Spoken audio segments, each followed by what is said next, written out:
જય શ્રી કૃષ્ણ ફ્રેન્ડ્સ ઉનાળામાં સાંજ પડે ને એટલે લગભગ બધાના ઘરમાં શું જમવાનું બનાવવું ને એ પ્રોબ્લેમ હોય જ છે. અને મારા ઘરમાં એ પ્રોબ્લેમ તો હોય જ છે. સાંજ પડે ને એટલે વિચાર આવે કે શું જમવાનું બનાવશું. તો હું કાલે માર્કેટમાં ગઈ ને તો મસ્ત મને સરગવો મળી ગયો.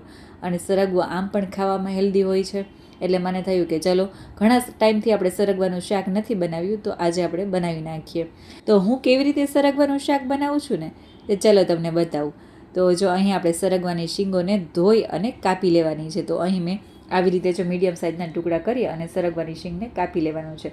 તમને એમ થતું હશે કે સરગવાનું શાકમાં શું એમ રેસીપી બતાવી, પણ એવું જરૂરી નથી. બધાના ઘરમાં સરગવાનું શાક અલગ અલગ રીતે બનતું હોય છે. અને હું પણ અલગ રીતે ચણાના લોટવાળું બનાવું છું. તો થયું કે ચલો વિડીયો તમારી સાથે શેર કરું. પછી આપણે નાના નાના ટુકડા કરી લીધા છે અને પછી આપણે 1 ગ્લાસ જેટલું પાણી એડ કરી કુકરમાં અને કુકરનું ઢાંકણ બંધ કરી અને આપણે 1 સીટી થાય ને ત્યાં સુધી બાફવાનો છે. અને સરગવો બફાય છે ને ત્યાં સુધી આપણે ચણાનો લોટ યાની કે બેસનને શેકી લેવાનો છે. તો જો અહીં મેં પોણી વાટકી જેટલો બેસન લીધો છે. હવે એમાં હું છે ને અડધી ચમચી જેટલું જીરું એડ કરીશ. દોસ્તો, ચણાના લોટમાં જીરું સાથે શેકાશે ને એટલે મસ્ત એકદમ એનો ટેસ્ટ આવશે. પછી આપણે થોડું તેલ એડ કર્યું અને બધું સરસ હવે મિક્સ કરી દઈશું. તો હું છે ને હાથથી મિક્સ કરી દઈશ જેથી કરીને આ બેસનના ગઠ્ઠા ના રહી જાય. તો જો આવી રીતે મેં હાથથી મિક્સ કરી દીધું છે અને હવે આપણે ગોલ્ડન બ્રાઉન થાય ને તેવો આપણે શેકવાનો છે. અને આ બાજુ કુકરની 1 સીટી થઈ ગઈ છે એટલે આપણે ગેસ ઉપરથી ઉતારી લેવાનું છે. આપણે 1 જ સીટી થવા દીધી છે. અને પછી આપણે હવે છે ને ગોલ્ડન બ્રાઉન થાય ને તેવો આપણે બેસન શેકી લેવાનું છે. દોસ્તો, ઘણા લોકો સરગવાના શાકમાં કાચો યાની કે બિના શેકેલો લોટ ઉપરથી ભભરાવતા હોય છે, પણ તેનો ટેસ્ટ એકદમ સરસ નથી આવતો. જેવો આ શેકેલા લોટનો આવે છે ને એવો પેલા લોટનો નથી આવતો.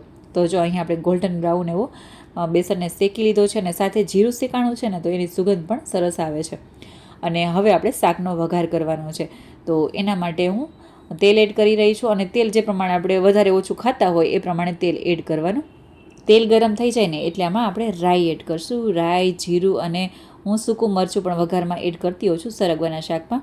એટલે જો સૂકું મરચું હોય ને તો એ પણ જરૂર એડ કરું. અને જો અહીં આપણે કાપેલું લસણ લીધું છે, કાપેલી ડુંગળી લીધી છે અને કાપેલું 1 ટામેટું લીધું છે. તો આપણે વઘારમાં એડ કરવાનું છે. તો અહીં જો તેલ ગરમ થઈ ગયું છે તો આપણે જીરું એડ કર્યું છે અને 1 સૂકું મરચું આપણે એડ કર્યું છે અને સાથે હિંગ એડ કરી છે.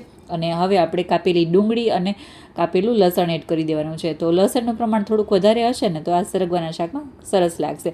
એટલે બને ને તો લસણનું પ્રમાણ થોડું વધારે રાખવું. અને મેં કાપેલી 1 ડુંગળી લીધી છે. તો આપણે લસણ અને ડુંગળીને પહેલાં થોડું કૂક થઈ જાય ને ત્યાં સુધી આપણે કૂક કરી લેવાનું છે. અને સાથે આપણે મીઠા લીમડાના પાન પણ એડ કરશું. અને ટામેટું થોડી વાર પછી આપણે એડ કરશું. લસણ અને ડુંગળી થોડા કૂક થઈ જાય ને પછી આપણે આમાં ટામેટું એડ કરશું. તો અહીં મેં થોડી વાર માટે લસણ અને ડુંગળીને કૂક કરી લીધું છે અને હવે આપણે આમાં ટામેટું એડ કરી દઈશું. તો મેં 1 ટામેટું લીધું છે અને આપણે એડ કરી દીધું છે. અને હવે આપણે થોડી વાર માટે કૂક થવા દેવાનું છે, યાની કે થોડી વાર ચડવા દેવાનું છે.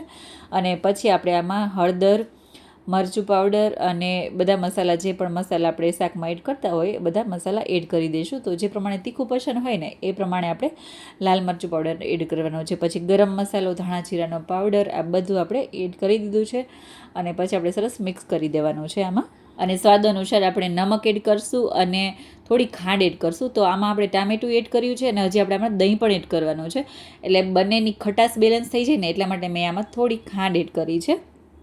અને હવે આપણે આમાં દહીં એડ કરશું.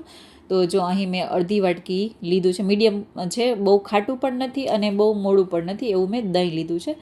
અને હવે આપણે થોડી વાર ઢાંકી અને કૂક થવા દઈશું. અને આપણે પ્લેટ ઉપર પાણી એડ કરી દીધું છે એટલે વરાળમાં થવા દેવાનું છે. તો અહીં થોડી વાર પછી હું ચેક કરી રહી છું અને આપણે થોડું જે ઉપરનું પાણી છે ને એ પણ આપણે આમાં એડ કરી શકાય. તો જો અહીં આપણે બાફેલો સરગવો છે ને પાણી સાથે, થોડું પાણી છે સરગવામાં, તો પાણી સાથે જ આપણે વઘારમાં એડ કરી દઈશું. આમ એ સરગવો એકદમ હેલ્ધી હોય છે. લોકો સરગવાનું સૂપ પણ બનાવીને પીતા હોય છે. એટલે આપણે સરગવો બાફવામાં જે પાણી નીકળે છે ને એ પણ સાથે એડ કરી દેવું. ત્યારબાદ આપણે ઢાંકીને થોડી વાર માટે કૂક કરી લીધું છે. અને ઉપરનું જે પાણી છે ને પ્લેટ ઉપરનું એ પણ થોડું આમાં એડ કરી દઈશું. આપણે બેસન એડ કરવાનો છે ને એટલે પાણી બેસન જલ્દી એબ્ઝોર્વ કરી લેતો હોય છે. એટલે આપણે હવે આમાં બેસન એડ કરી દઈશું અને જો આવી રીતે હાથ વડે એકદમ ભભરાઈ દેવાનો છે. અને બેસન એડ કર્યા બાદ આપણે ખાલી 2 થી 3 મિનિટ ફરીથી આપણે કૂક થવા દઈશું. તો અહીં તમે જોઈ શકો છો અહીં આપણે થોડીવાર બેસન ઉપર ભભરાયો ને પછી થોડીવાર થવા દીધો છે અને હવે અહીં આપણું શાક સરસ બની અને તૈયાર થઈ ગયું છે. સુગંધ પણ સરસ આવે છે, તમે જોઈ શકો છો. અને જો તમારે ગ્રેવી વધારે રાખવી હોય ને તો પાણી થોડું, જે પ્લેટ ઉપરનું પાણી હોય ને એ થોડું વધારે એડ કરી દેવું. તો જો અહીં આપણું સરગવાનું શાક સરસ મજાનું બની અને તૈયાર થઈ ગયું છે. તો ચલો આપણે સર્વ કરી લઈએ. તો સરગવાના શાકની સાથે આજે મેં કેરીનો રસ બનાવ્યો છે. સિઝનનો પહેલો જ રસ છે. તો આજે મેં રસ બનાવ્યો છે અને સરગવાનું શાક સાથે બનાવ્યું છે. સાથે રોટલી બનાવી છે અને ગુંદાની સિઝન છે એટલે આપણે સાથે ગુંદાનો સંભારો પણ બનાવ્યો છે અને ગુંદાનો સંભારો મારો ફેવરિટ છે. તો દોસ્તો, આઈ હોપ કે આ સરગવાના શાકની રેસીપી પસંદ આવી હશે. તમને કેવી લાગી તે મને કોમેન્ટ કરીને ચોક્કસથી જણાવજો. અને રેસીપી પસંદ આવી હોય તો લાઈક અને શેર કરવાનું ના ભૂલશો. અને હા, મારી ચેનલમાં તમે નવા હોવ તો મારી ચેનલને સબસ્ક્રાઈબ કરવાનું પણ ના ભૂલશો.